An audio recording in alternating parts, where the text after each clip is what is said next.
What's this? When I temporarily returned from a long-term business trip overseas, my husband Tyler let my mother and sister-in-law live in my high-rise apartment without permission. My mother-in-law didn't know anything, she said. You've been a really big help for paying rent all this time. I'm grateful. They say that ignorance is bliss, but it is also a kind of misfortune. What do you mean? I deliberately feigned ignorance to them. What will happen to my misinformed family-in-law?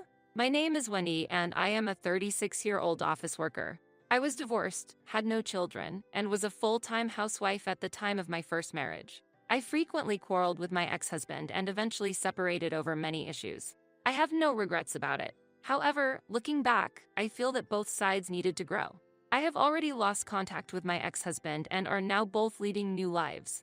As if to prove that, I remarried about 3 years ago. After my divorce, I got a job and met my current husband, Tyler, at the workplace. Tyler also happened to be a divorcee, and due to similarities, we hit it off well, which eventually developed into a romance and led to remarriage. There was a time when I thought I would never get married again after the divorce. I even thought that I was not suitable for marriage. But after meeting Tyler, I also came to feel that it is okay to pursue happiness. I seriously hoped that this one would have a happy ending. However, marriage was still difficult. We were supposed to have learned from each other's failed marriages, but it was difficult to remain patient. 6 months after our remarriage, our initially caring relationship with each other slowly began to deteriorate, and we no longer saw the desired behavior we had hoped for. The opponent's shortcomings became visible. When I remarried, I decided not to quit my job and continue working. In my first marriage, I was a stay-at-home wife, but this time I intended to keep my job.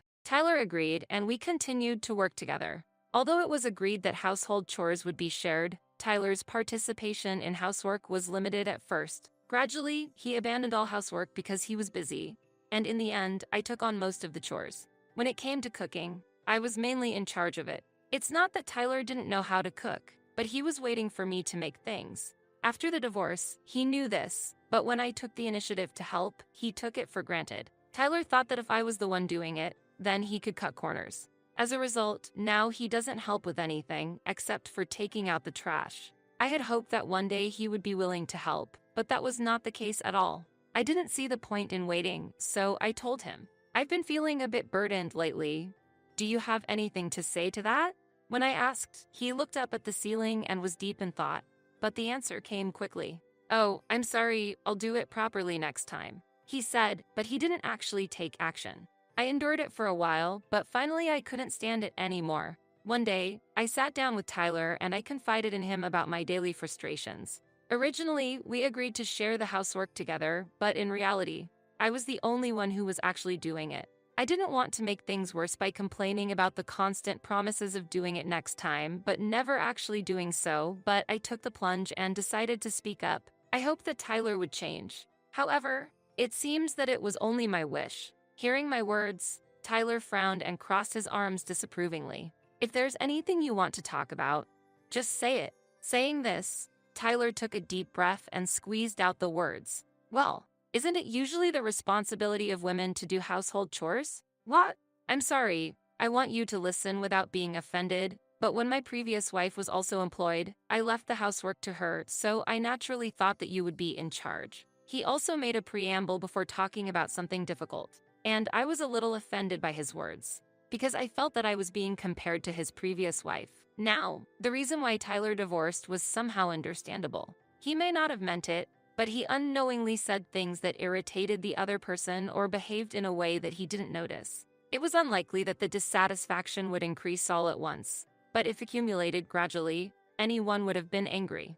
I also felt irritated like this, which may have been an unpleasant trait for men. Let's stay calm here. Much more modestly and gently than usual, I asked him to share the household chores again. Tyler also understood, so I decided to wait and see. However, human beings do not change so easily. Despite my request, within 2 weeks the situation had reversed. Busy, tired, and out of hand, enumerated useful excuses, and Tyler was escaping from household chores. At this rate, it was inevitable that an argument would begin. Shortly after remarrying, tension began to rise between us. I wondered if this was the reality of couples, and looked back on my first marriage. But Tyler wasn't the only one with difficulties. My mother-in-law was also a nuisance. When I remarried, I visited my mother-in-law for the initial greetings. At that time, very heavy words were thrown at me. Tyler thinks this is his last chance. Wendy, can you take care of him? The moment she squeezed my hand tightly and asked me so earnestly, I felt a great responsibility. At that time, I believed that I would be able to get along smoothly with Tyler, but I never imagined that the relationship would deteriorate so quickly. Just when I thought that I needed to correct the situation at all costs, something unexpected happened. That was a few months ago.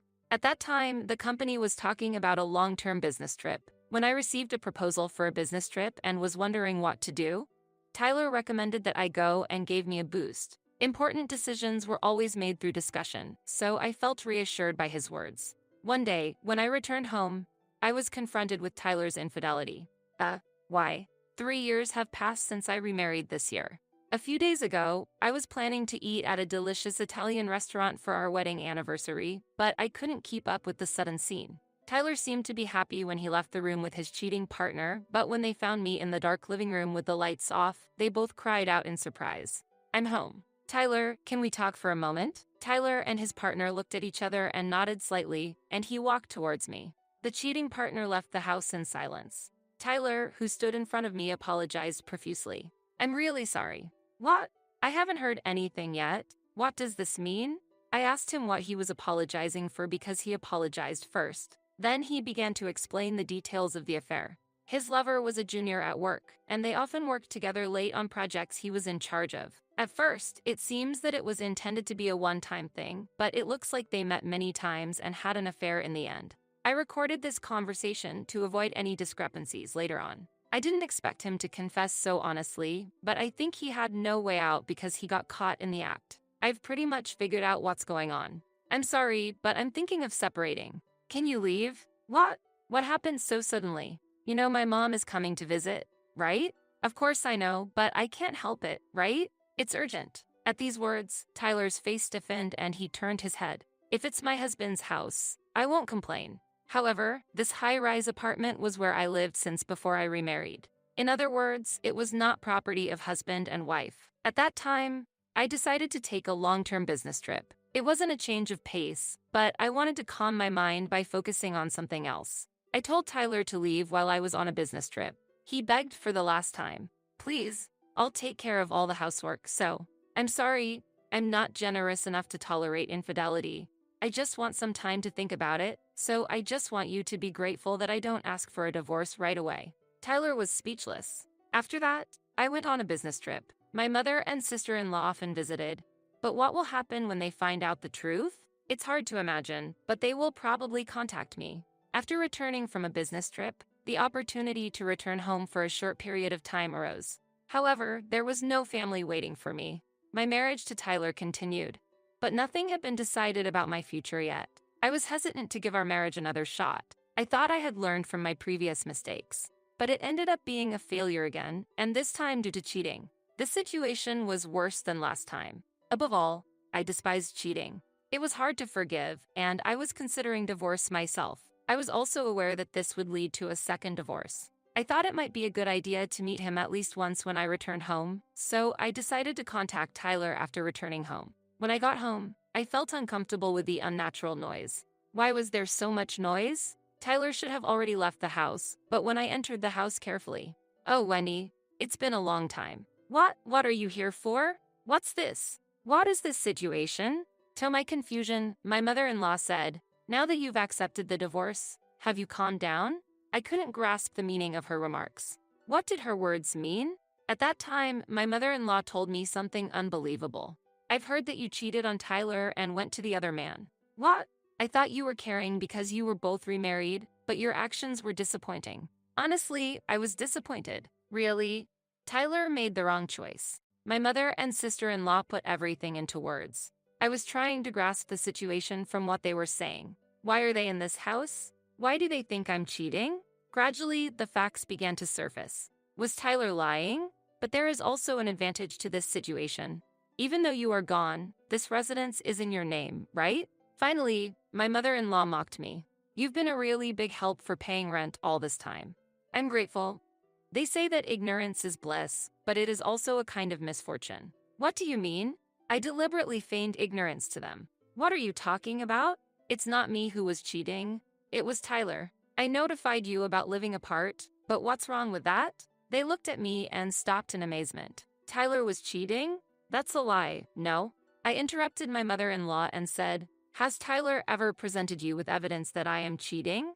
Well, no, because he said he didn't want to see it. Notice your mistake, and look at this instead of the supposed evidence of my infidelity that my husband claims he has. I presented a recording of Tyler talking about his affair to my mother and sister-in-law. My mother and sister-in-law covered their mouths with their hands. The story from Tyler and the story I told them were different, and they didn't even seem to know the fact that we lived apart. Therefore, he should be able to leave this house now. But why are you here? My mother-in-law responded to my question a little later. He didn't want to be alone because he was anxious, so he suggested that we live with him. I'm here because of the same reason. They seem to be quite free to act. I had no other choice. I immediately contacted a lawyer and made a request. I had already consulted a lawyer before the trip and was ready to make a request. I'm going to spend tonight somewhere else. Against my mother and sister-in-law, I decided to take a fairly clear position. Return to your original residence by tomorrow, or we will take appropriate legal action. I strongly told them. When they heard these words, their complexions immediately turned pale. The next day, the situation took a sudden turn, and Tyler suddenly contacted me. From the messages he sent me, there was a clear sense of impatience, and I could see that there was probably a lot of pressure from my mother and sister-in-law behind it. And the next day, when I met him as promised, his eyes were almost closed, and it was clear how mentally cornered he was. You look pretty tired. Did you have any trouble? When I asked, his appearance was so heartbreaking that I couldn't help but laugh, even considering the facts I knew. At that time, Tyler suddenly fell to his knees and pleaded earnestly, please, don't abandon me. What's the matter? Why so suddenly? When I asked, he continued, I heard from my mom and sister, and they knew I was lying. So I thought I'd give it one more shot. I was surprised. Oh, really? But Tyler asked for another chance in this difficult situation. He seemed to think that in order to regain the trust of his mother and sister, he would need to convince me first. He spoke to me sincerely. When I look back, it was all my fault and I regret it. From now on, I want to grow as a person. That's why I want you to see the new me. In spite of Tyler's passionate speech, I was determined. I'm sorry, I can't do that. Why? He couldn't hide his look of surprise and disappointment. You promised to help with the housework, and you said we were going to separate, so you should have left the house, right? How do you think I can trust you from now on that I was lied to by you and let us live in that house? Tyler choked up. After returning to the US, I had already begun to think about divorce, but when I returned home, my thoughts turned into conviction. No more hesitation. I've already hired a lawyer so that I can move on. Can you get in touch with them? And I've already told your mother to leave the house, so please leave as soon as possible. You're kidding. Tyler still said something. After a while, the divorce was realized. Tyler seems to have been cut off from his mother and sister. This lie greatly damaged their credibility, and his social position was also significantly affected. However, my mother and sister-in-law, who believed in Tyler's lie, also paid a heavy price. They were offered to live together, and they gave up their home, forcing them to start a new life in a small apartment. If they had rejected Tyler's proposal, they could have continued to live in their original home, but that option was no longer possible. Tyler tried to continue his relationship with his affair partner, but in fact, she had other relationships, and there were rumors that she had a child with another partner. I heard that Tyler retired from the company because of the shock, and now he is living a life where he lines up at the casino in the morning and only his debts continue to increase. I was subsequently promoted at work. I still enjoy my work, and my efforts so far are paying off. For a while, I would like to have my work as my partner and make my life more enjoyable and enriching.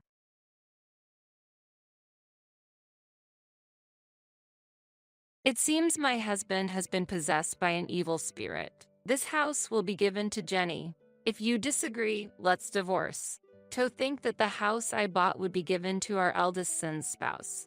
You better leave this house quickly. Ha ha. My husband sided with his daughter-in-law.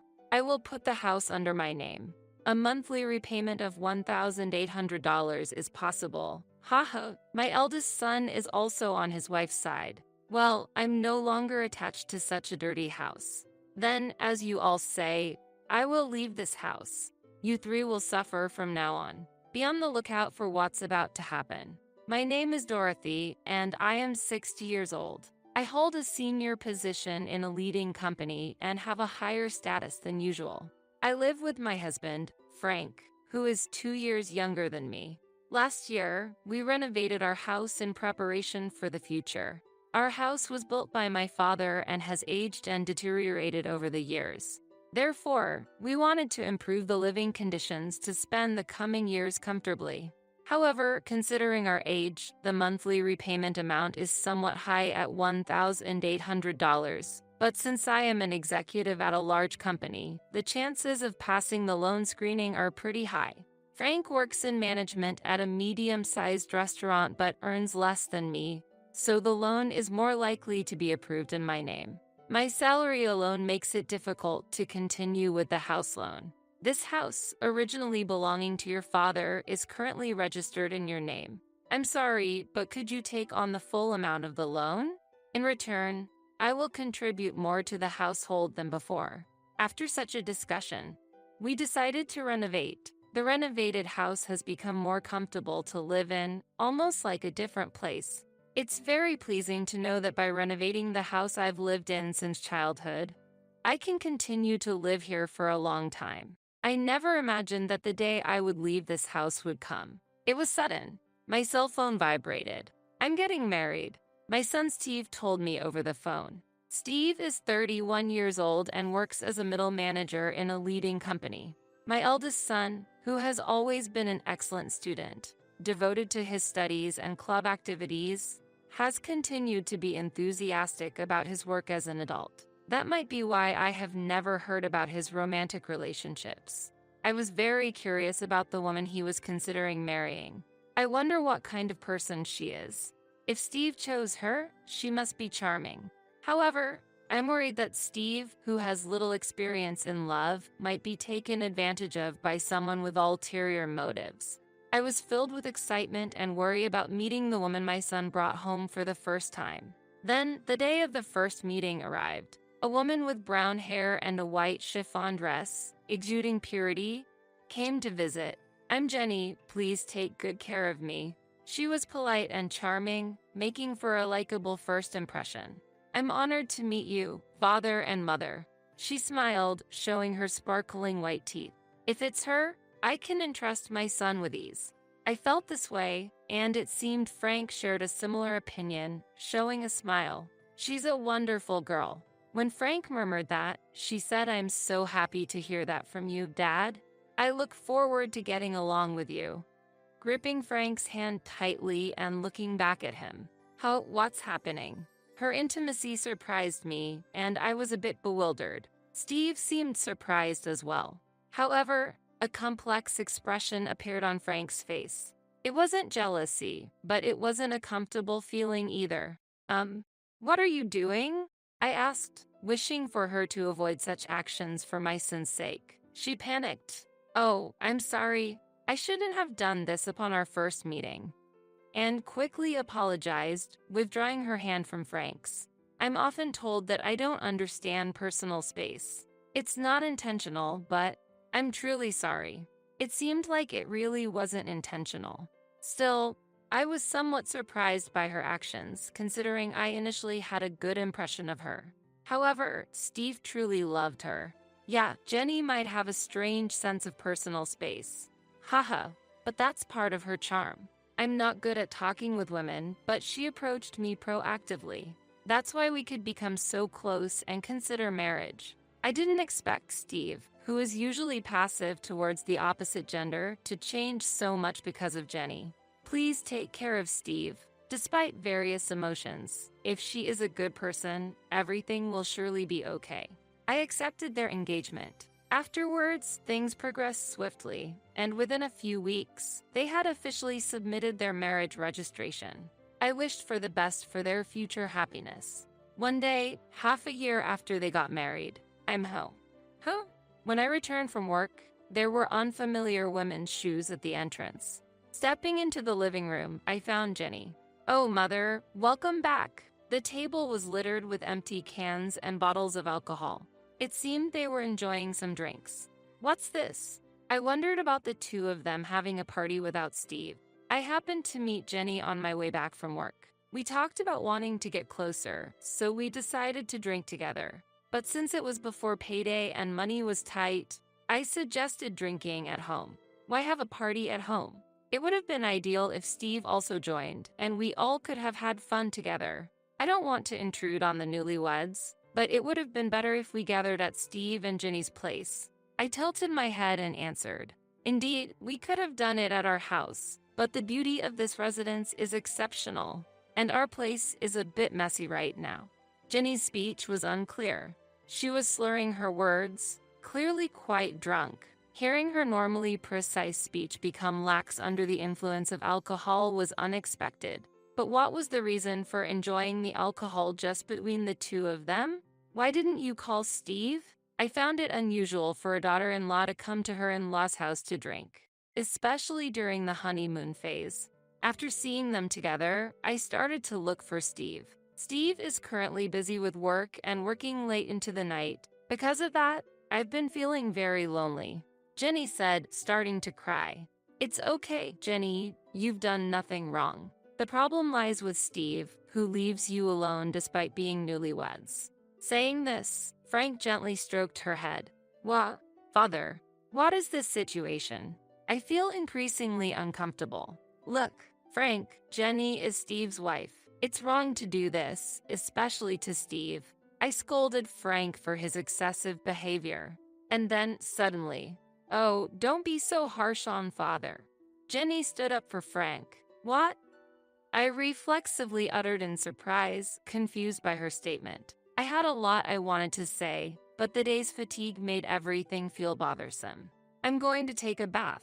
Please clean up after yourselves," I said with a sigh and headed to the bathroom. Afterwards, I called Steve to explain the situation, and he replied that he would leave work and come to pick her up immediately. Jenny's behavior seemed very odd to me. However, the fact that Steve rushed over to get her showed me how deep his affection is towards her.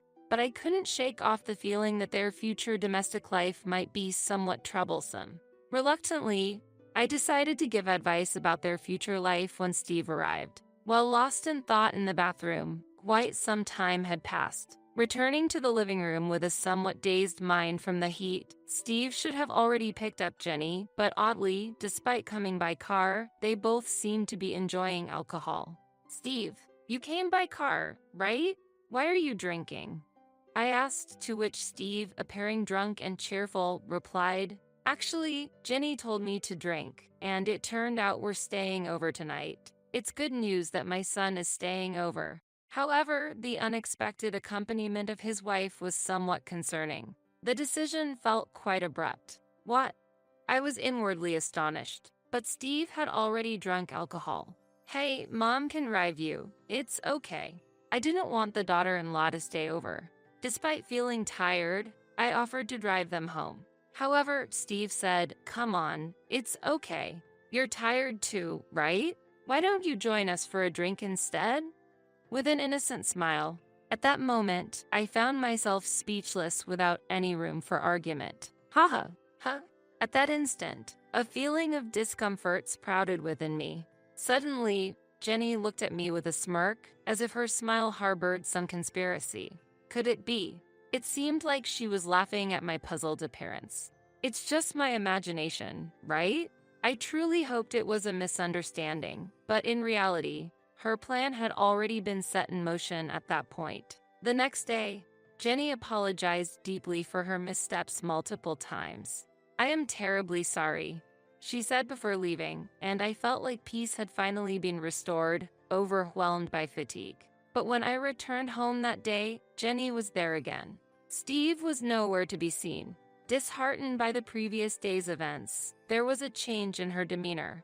"I'm sorry for the inconvenience again, but I really wanted to apologize in person," she said, handing over some sweets. "I too lost my composure yesterday. I'm truly sorry." Frank seemed regretful as well. Seeing their remorse, I decided to forgive them this time. "I appreciate it." Jenny seemed genuinely relieved, but perhaps because the situation was quite awkward, she stopped visiting our home afterwards. Honestly, I did not want to get deeply involved either, so I was grateful for that outcome. Then one day, Frank, with a serious look, said, "I have something to tell you." As I waited in the living room, wondering what was going on, Steve and Jenny visited for the first time in a while.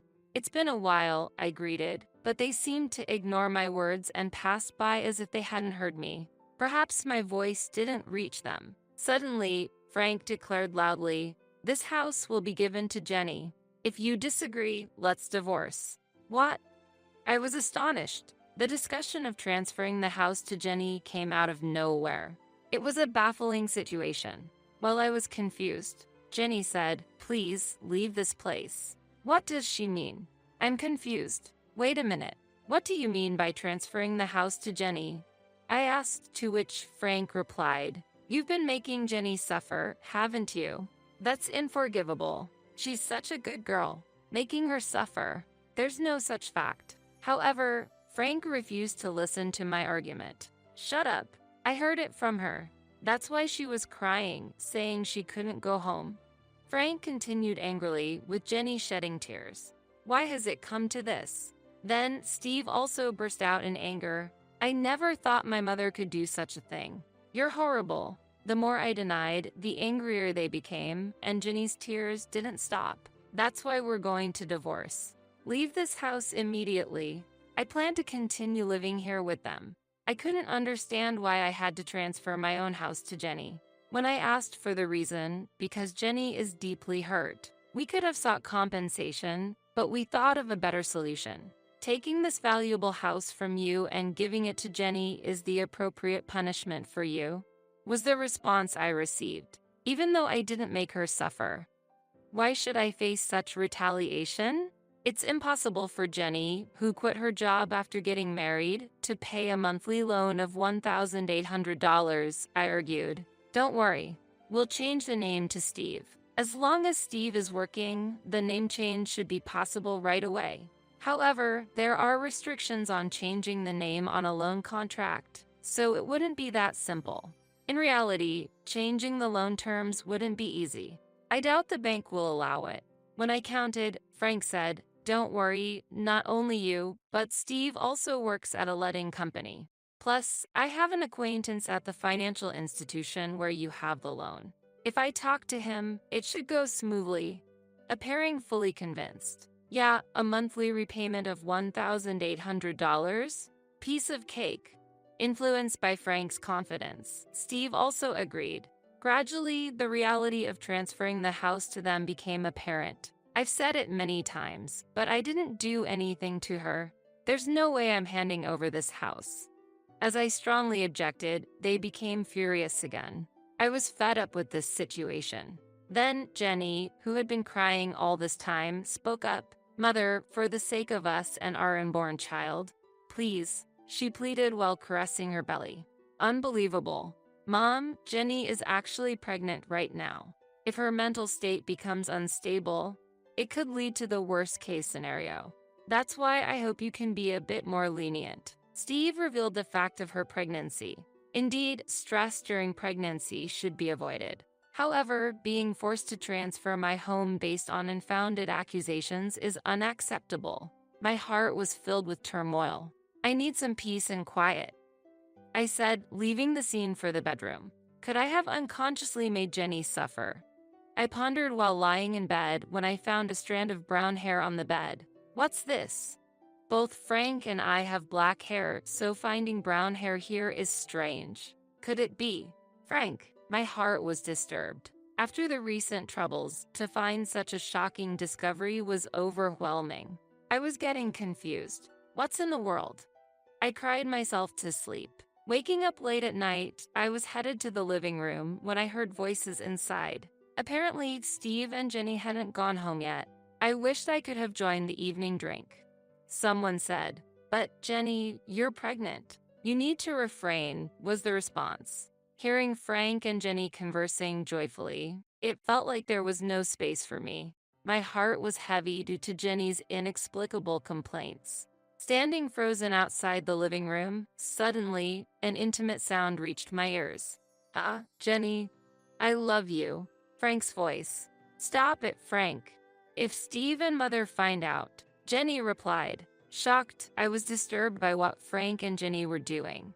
What on earth is happening? Don't worry. Steve is completely drunk, and Dorothy has been cooped up in her room all this time. She must be asleep by now. Haha, they were discussing. Haha, maybe she's angry and hiding under the bed? How funny. Haha, they laughed together. The brown hair I found was probably Jenny's. This is very unpleasant. What were they doing on my bed where I slept? I felt sick. They intend to push me out and secretly enjoy themselves with Jenny. My house being used inappropriately like this. Fine. I'll leave this uncomfortable house behind. However, I won't forget this. I thought to myself. The next day, I appeared in front of the three as if nothing had happened. In reality, I couldn't sleep in that bed anymore, too shocked to even close my eyes. So, you've finally decided to transfer the house? They smiled all at once when I said, I've decided to transfer the house. Great. Let's go for the name change procedures. I'll easily pass the loan screening. Steve was excited. He knows nothing. Although it saddened me at the moment, I had no intention of revealing the truth to my son. He wouldn't listen to his mother since he was under his wife's thumb. At least not yet. Afterwards, busy days of divorce proceedings and name changes followed. The name change process wasn't easy, but it was eventually completed. This house is no longer yours. Haha, Frank taunted. Hurry up and leave, old hag. Haha, Jenny whispered in my ear. I felt nothing but anger. They were the ones who were supposed to leave. I intended to make them, but not before getting back at them. Letting go of the home I had lived in since I was born was painful. Yet, I could no longer feel attached to a place associated with infidelity. I planned to use this abnormal situation to create turmoil between them. Wait and see when the time comes. A month after I left the house. I'm ready, is what I said and headed to my former home. As I pressed the doorbell, Frank responded irritably, "What do you want, stranger?" Despite it being our first encounter in a long time. I have something to discuss. Won't you let me in? I answered firmly. Why should I let you into the house? Frank stubbornly refused my entry. I have something very important to discuss, especially to Jenny. An important matter concerning Jenny? Frank's response shifted. Mentioning her name, they readily invited me inside. Using her name was the last thing I wanted. However, it was clear that Frank was heavily influenced by her, so I leveraged that. You're a stranger now. Stranger. Even though legally we're strangers after the divorce, that term felt too heartless. I was infuriated by Frank's reaction. Why are you here now? They became more guarded. I want you to see this, I said, displaying some photographs. What is this? Their surprised voices filled the room. The photos were of Frank and her on a date, captured by a detective I hired to follow them after our divorce, recording their moments together. Wait, what? This is... Steve was unsettled. So what? We're just daughter-in-law and father-in-law with a good relationship. Nothing more, right? Why would you take such meaningless photos? What do you want? They insisted they were just close. Really? Then what about this? I pulled out my smartphone and played a certain audio. I've always liked Jenny. Keep your voice down, or Steve and my mother-in-law will hear. Their voices and inappropriate sounds were recorded. What's this? On the day I discovered their relationship, I had secretly recorded their conversation. You're just misunderstanding. Frank desperately tried to explain. Misunderstanding? This is clearly a problem. Steve erupted in anger. Jenny just looked down. I pressed further. Let me ask you, whose child is in your belly, really? Steve's complexion changed. Could it be Dad's? He was lost for words. That's impossible. He always comes. Oh, she inadvertently confessed. You admitted it. You just said it. Their argument intensified and Frank and Steve got into a scuffle. Ouch! Jenny seemed to be in pain, which made them stop fighting. I seized the moment. Haven't I always said, I didn't make Jenny suffer? Did you lie to get rid of me, to convince Steve? Steve was shocked. No, that's... I'm the worst. Why didn't I believe my mom? He blamed himself for being swayed by Jenny and doubting his mother. It's so clear now. We should talk about this. Steve raised his voice at them. Initially silent, with all this evidence, are you considering a lawsuit? Apparently, Jenny initially had genuine feelings for Steve. But upon visiting our newly renovated beautiful home before their marriage, she began to desire it. My family home was a bit run down, and I aspired for such a beautiful house. The interior was also quite lovely. She tearfully explained. Wanting the house, she decided to get closer to Frank, using opportunities when he returned from work to drink without Steve. The months she didn't visit the house, she became close to Frank, plotting to get rid of me. You could have just suggested living together from the start. When I said that, she remained silent before finally responding. I don't have a positive impression of mothers-in-law. My own mother and grandmother were always fighting, and my grandmother constantly bullied my mother. So, I wanted to avoid living with my mother-in-law. Getting rid of you was the only solution to live comfortably in a beautiful house. If she had such an image of a mother-in-law, she wouldn't want to live together. But to go as far as taking my husband. However, how did Frank perceive this situation? I knew I was being used, but I fell for her the moment we exchanged greetings, shook hands, and she smiled at me. Despite knowing he was being used, Frank fell in love and decided to abandon me to keep her by his side. You guys are really unforgivable, Steve said as both of them looked down, tears streaming down their faces. Steve decided to get a divorce. DNA tests on the newborn confirmed Frank as the father. I won't be paying child support, he declared, demanding alimony from them. I made a similar choice. I never thought I'd be demanding alimony from my own father. I gently patted Steve's head as he sobbed. Our lives were thrown into chaos because of a foolish woman's actions. However, the life that got thrown into chaos the most was her own, which she would regret forever. My prediction was spot on. 2 years later, she chose to continue living with Frank in a de facto marital relationship, claiming it was for the child's sake. And to work and raise her child, she had to leave her newborn at daycare. Today, Grandpa, Dad came to pick you up, huh? She seemed to attract attention from other mothers at the daycare. While the children played well together, she felt lonely not being able to make any mom friends. Additionally, when she explained her divorce and relationship with Frank to her parents, they got furious, directing their anger at Frank too. Now, she is estranged from them. This was all the result of her own choices. Meanwhile, Steve lives alone in that house. I wanted to sell it, but that would be too cruel to Mom. After all, this is the house where Mom has lived all her life. I couldn't sell a house filled with such memories. He felt disgusted by the house and considered selling it but couldn't due to guilt, possibly influenced by my repeated expressions of discomfort towards the house. He arranged for house cleaning and disposed of all possessions belonging to Frank and her. Steve, acknowledging the trouble caused by her, said, "It might be because of that woman, but I've troubled you, Mom. You might not be able to forgive me, but please let's meet up sometimes. Visit the house. And let me be a good son to you from now on." And gave me trip tickets. Steve has shown deep remorse. Although I can't forgive him just yet, I'm willing to work towards restoring our relationship.